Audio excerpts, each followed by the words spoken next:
Yes, ladies and gentlemen, this is King Rickie Rose of the Kings of the Rings podcast, bringing to you right now our first ever Superstar Spotlight. And I am here with a man who is pretty much a big superstar in the independent wrestling scene. He's been around for over 17 years, was trained by people like Mike Quakenboss, Chris Hero, you may know him as Cassius Ono from NXT.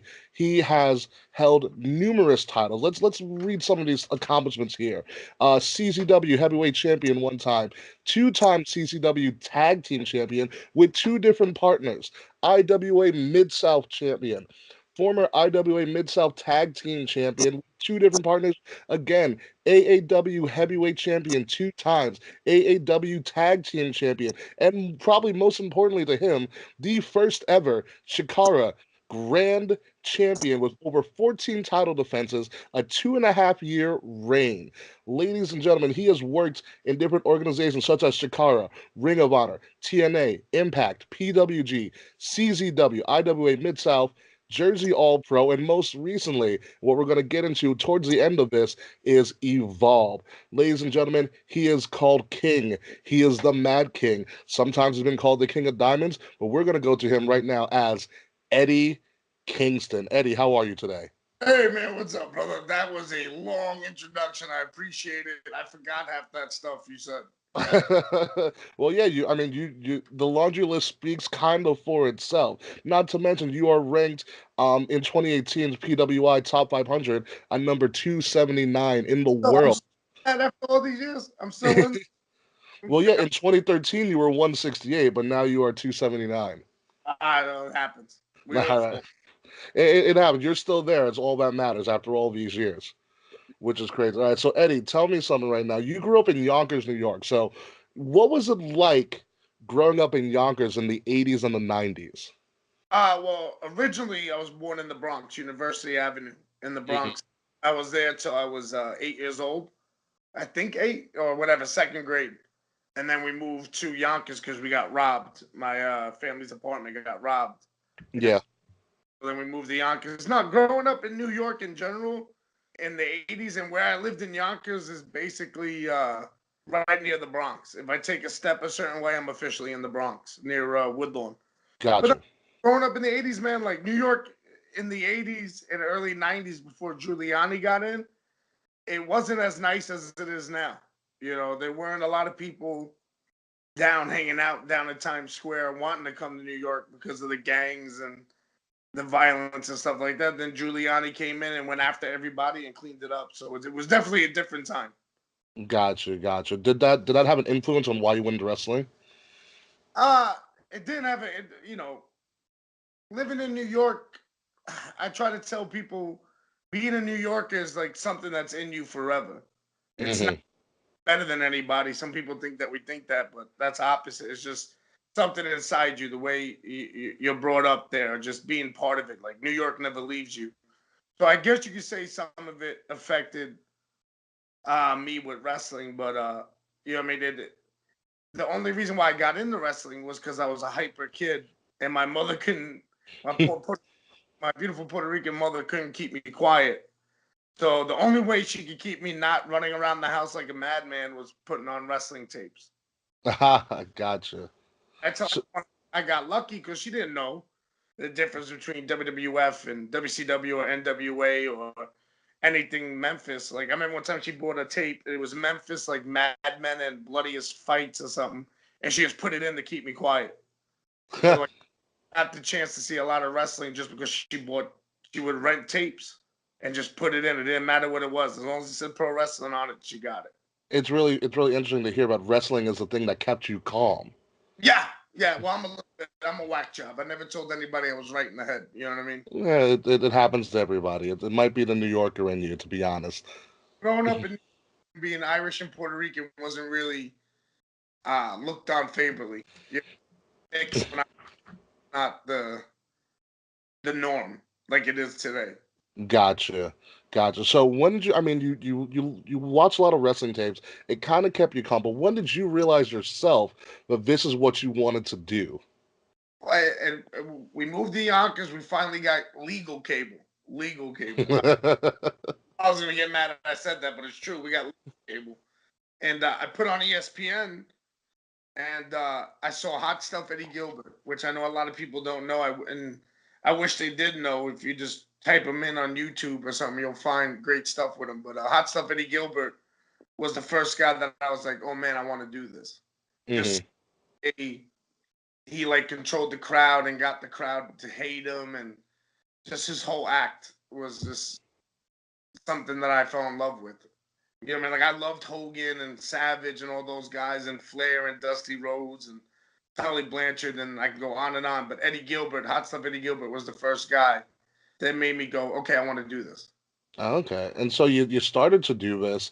Um, yeah, you debuted in October 12th, 2002. You know, Ooh, after yeah, it's been a while. yeah. You originally trained with Kevin Knight in the Independent Wrestling Federation, although that obviously did not work out. No, I didn't. No.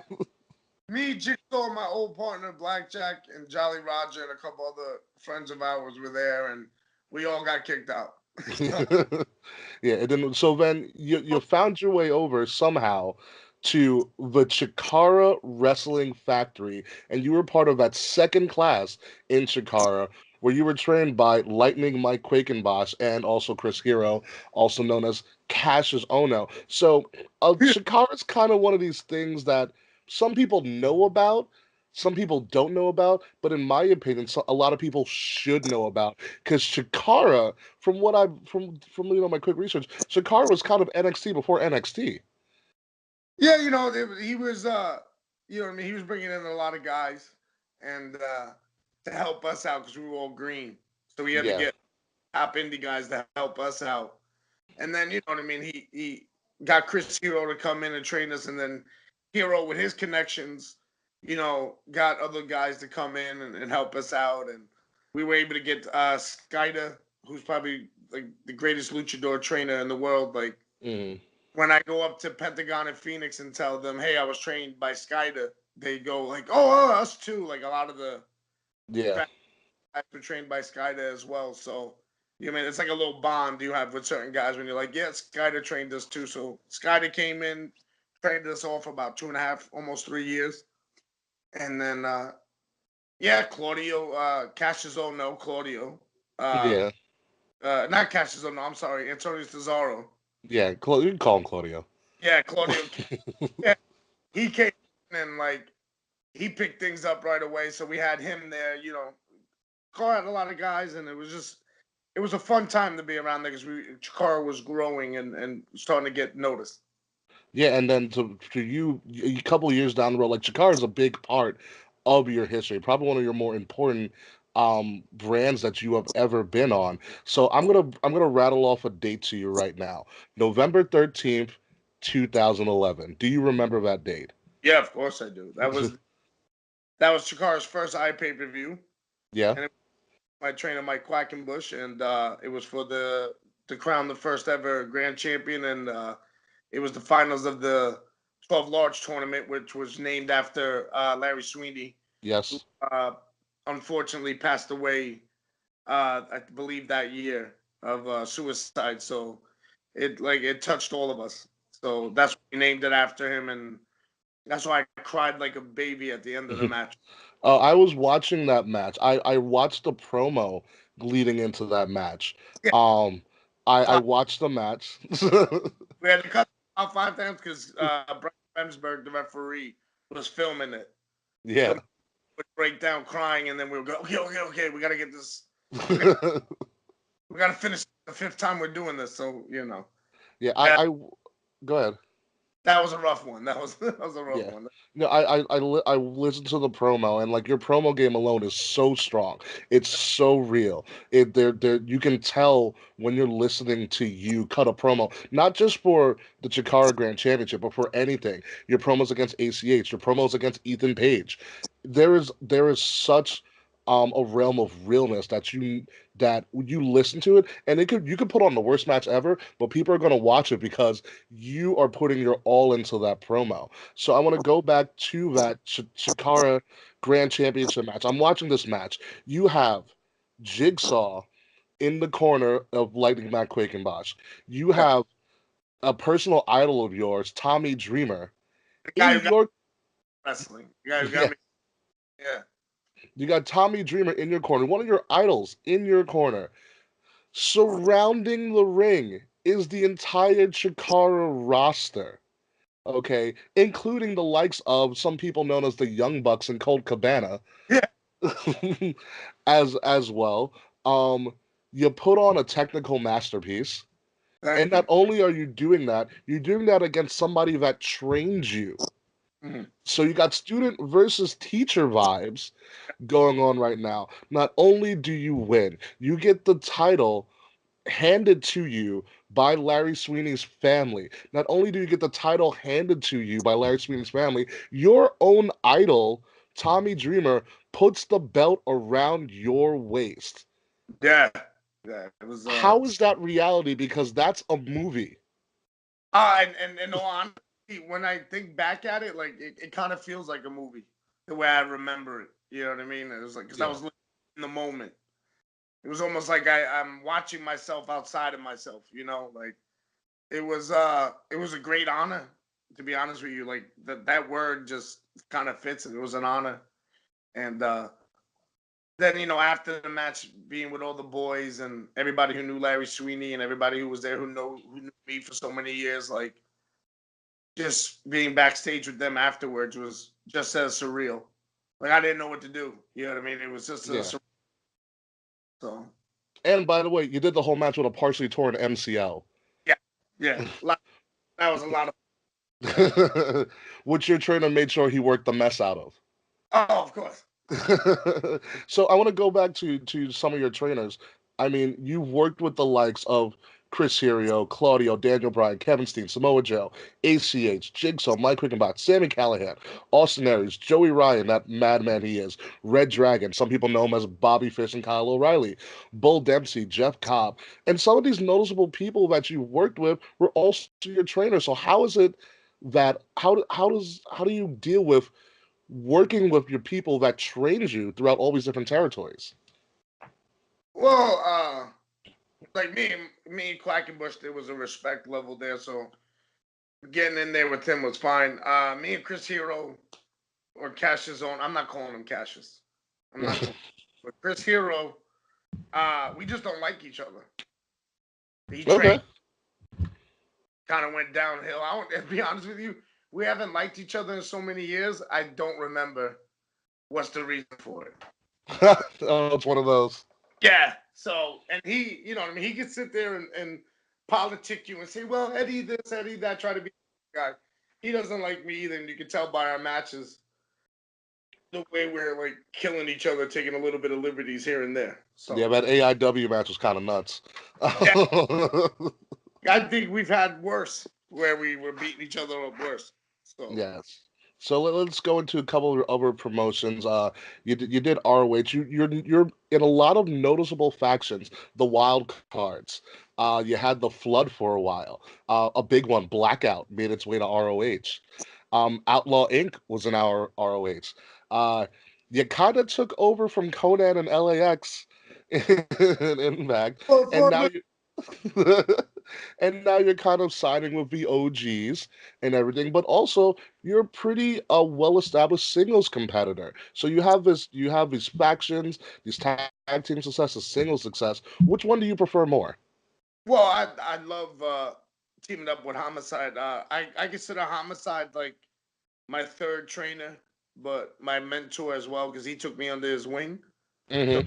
also he's my best friend out there. So picture that. Picture me and him together, two mad people. But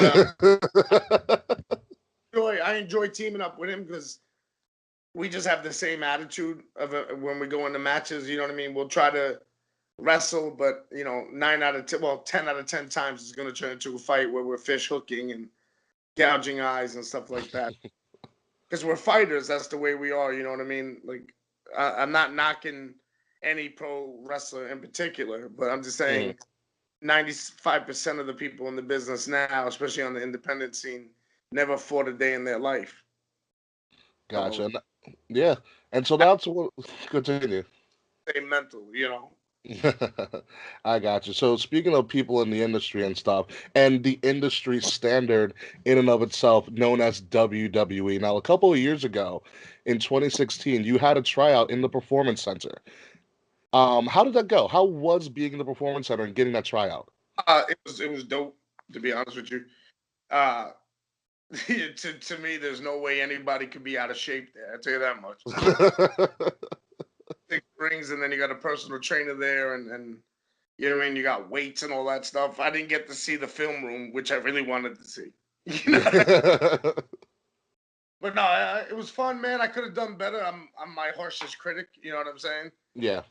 I've definitely done better, but it was a good experience, and just, you know what I mean, to hang out and do my thing. You know what I mean? Show a little bit of what I can do. Just a tad bit, just a tad bit. Is your ultimate goal still is your ultimate goal WWE? I think for any wrestler it is. You know, at Hmm. a point in time, because not knocking nobody, because God knows someone will take this the wrong way, but I'm not knocking anybody. But at this point in time, WWE is still number one on the list that could pay people the most, or Hmm. is recognizable at this point in time, at this date. You know what I mean? And I know a lot of other places are trying to step their game up, and then you have other places opening up and stuff, which I think is great for the boys and for the business. Competition is healthy. So, but as of right now, as of whatever the date is today, January whatever 2019, Hmm. they're top place to go if you want to make a name or money for yourself. Hmm. Well, hard money, right? Gotcha. Well, I mean, you still have a pretty big name for yourself, and your name was pretty well known about a month ago at Evolve 117, where you decided out of nowhere to interfere in the tag team championship match between the Street Profits, also of NXT fame, versus JD Drake and Anthony Henry. So my question is, why that match? Why them? Why? Why not? No. No. People could think I do things because I'm just a nut job, but to be honest with you, everything's calculated. There is a method to my madness, and it's real simple. JD Drake's the WWN Live champion, right? So Hmm. why interfere in his match and get him all hopped up and hillbilly angry to give me a title shot, which he's giving me this weekend, Friday night in Brooklyn. So, and then the Street Profits just bother me. What street are they from? I haven't seen them. Honestly, tell me what street they're from. I could not tell you. Thank you, thank you. Was it Sesame Street? You got one guy that's Big Bird, the other guy's Cookie Monster. You know what I mean? And then, like, I heard Montez Ford today telling me, like, I don't know what the NXT coaches taught him because I never been part of the PC. My man, does he not understand? I know half the roster. Half the roster knows me. Why don't he ask Kevin Owens about me? Why don't he ask Seth Rollins about me? Ask Chris Hero again, not calling him Cassius. Why don't he ask Chris Hero about me? Why don't he ask all those dudes if I popped their eardrums, or if I kicked them in the back so hard that their bodies went numb? You know what I mean? Like, that just shows you he doesn't know history. He doesn't know anything about this game. So he will be Big Bird from now on. Dawkins is Cookie Monster to me. Now, I'm not taking anything away from their athleticism. And granted, they've been trained by the best people in the business. So they're going to be good. They're just not better than me because they Oh. don't know anything that I know. They don't know about, like, now, see, now you got me rolling. Now you got me, because they honestly, they don't know anything about waking up and going 16 hours to a show and get paid in a hot dog and a handshake and maybe a Mountain Dew. Then getting back in the car to drive another 8 hours to do another show and barely get paid. Barely have gas money. Then you're getting back in the car, driving back to New York, another like 16 hours or something crazy. Get home, have a, well, now at the time, an ex girlfriend yelling and screaming at you, why are you so tired? Come out with us. And you're focusing on the game. You're focusing on independent wrestling because that's the way you were taught it was supposed to be. When I broke in, there was no PC, man. When I broke in, there was no little nice 6 rings, film room, personal gym. I almost cursed. personal trainer out there for us. My PC was East 237th Street. My PC was Getty Square. My PC was School Street. There was nothing. That's reality. So this guy can sit there and tell me, how do you know about this and that? Because my trainers, this and that. Yo, your trainers don't know me. And the ones who do know me understand my pain, understand my game. They do. Ask Sarah Del Rey, who trains the women, what I can do. Who I've been beating up for years, because she knows me. She used to be in Chikara. She was at the Chikara Grand Yeah, Championship match on the sideline. yeah, and I defended the title against her. And I hit her like she was the dude, and she hit me like crazy. It was fun. But again, these guys don't know that because they don't have history. They don't respect our business, man. They don't respect my art. Art's a cool little word to be thrown around, but my art is violence, and they don't get it. So why not with them? You know what I mean? Let them know what's up. If they want to make it in this business, they're going to have to deal with people like me. And if they can't deal with someone like me on the independent level, they ain't going to make it in WWE. So in a way, like I said, I'm here to help Evolve. I'm also here to help them. They just don't understand how. And then Drake, my man, like I said, he's the champ. Mm-hmm. Why? What I don't understand is guys go, especially nowadays, guys go into this business or into companies and they go, hey, man, I'm just happy to be here. I just want to get paid. I'm happy to be. Yeah, granted, you want to get paid, but don't you want to get paid top dollar? Don't you want to be the top guy? A lot of guys don't want to do that. To me, JD Drake, guys like JD Drake and Austin Theory are top guys, not just in Evolve, but in the industry right now. You know what I mean? They're steps away. They're like a stone's throw away from, I guess you could say, WWE or NXT. I guess you could say that. So why wouldn't I want that after 17 years of busting my ass, making good decisions, and 9 out of 10 times making bad decisions, right decisions. But anyway, that's a whole nother story we can get into at some other point. So why not go after the top dog? I'll let Austin Theory have his little groove here and have everyone put him over right now. Because like I told you can ask Austin Theory this. I told him this in the locker room. I said, and I'll PG it for y'all. I told him, man, I don't know whether to kick your ass or give you a kiss. You're too pretty to be in this business, kid. He doesn't know. So I'll let him live right now. I'll let him deal with his trainer, AR Fox, and let him have his little fun with Johnny Gargano and all that jazz. You know what I mean? But sooner or later, I'm going to bust him up too. Trying to make him look as ugly as me. JD Drake is real simple with him, man. I just want the championship. Ain't nothing personal. I want the championship. Street Profits, it's personal. Don't tell me you're from the street and I don't know what street it is. Don't tell me you live that life when you don't. You know what I mean? I tell everybody, man, I grew up in a good home, an Irish Puerto Rican family. I decided to be an idiot and hang out in the ghetto. I didn't have to. I had choices, but I chose to go that route, and I take it for what it is. So with me, it's this. If you say you're from the street, tell me what street you on, represent it. You know what I mean? They don't represent nothing to me. They legit represent Sesame Street. I'll give them, but again, I'll give them credit. They were trained by the best in the world. But they have to remember, they know me there. They don't like me because they know what I can do. They know I don't play games with people. I have no problem gouging someone's eye out and going home. I'll sleep good at night. Trust me. I'm good with that. That's real life. And we will find out a lot about that this weekend at Evolve in Brooklyn. I'm sorry. No, it's perfectly fine. So, we're going to find out a lot about that this weekend at Evolve 119 when you go up against JD Drake for the WWN title in a no disqualification match. And then the next night at Evolve 120 in Queens of Laboon, where myself and the rest of my co-hosts of the Kings of the Rings podcast will be in attendance to see you go up against Montez Ford in what's known as a grudge match. And we are looking very forward to that. Mark my words on this, my man. Win or lose, I guarantee you this. Win or lose, I'm gonna teach him some lessons. Win or lose, he's gonna pay some dues in wrestling. Win or lose, so he's gonna get it. Grudge match, whatever you want to call it. I'm the teacher, he's the student in this one. All right, we are definitely going to find out. So my last question for you, because we do have to get going a little bit. Once again, thank you so much for your time, Mr. Kingston, because I got to call you Mr. Kingston because I got to put respect on your name when I see you in the streets. However, in you...